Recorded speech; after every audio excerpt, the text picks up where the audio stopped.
अबे का करणार आहेस की नाही ते सांग. पण हे का केलंस तू?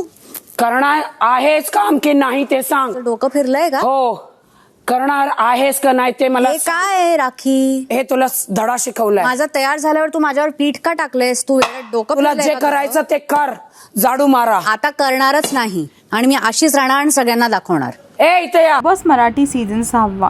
बिग बॉस मध्ये प्राजक्ता आणि राखीने रचला डाव. दोघांनी केला प्लॅन आणि दोघांमध्ये झाली खोटाची भांडण. पण ह्या भांडण पडलं राखीवरतीच खूप भारी. राखीने प्राजक्ता बरोबर मिळून प्लॅन केला की प्राजक्तावरती ती पीठ टाकेल.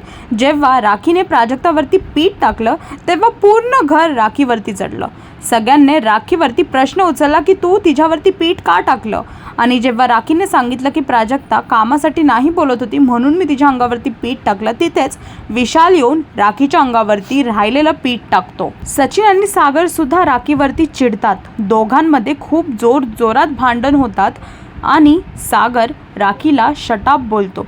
राखी सुद्धा चिडते आणि राखी चिडून बेडरूम मध्ये निघून जाते. राखी तन्वीला सुद्धा समजवते आणि तिला वॉर्निंग देते की तू झाडू मारायला घे, नाही तर मी पीठ तुझ्यावरती सुद्धा टाकेल. आता बघायचं आहे की हा जो डाव रचला आहे राखीने आणि प्राजक्ताने तो कधी सगळ्यांच्या समोर येईल आणि कधी सगळ्यांना समजेल की हे काय जे होतं ते सगळं एक प्लॅनिंग होती. अजून असे अपडेट्स जाणून घेण्यासाठी टेलीचक्कर रिजनल्सला सबस्क्राईब करा.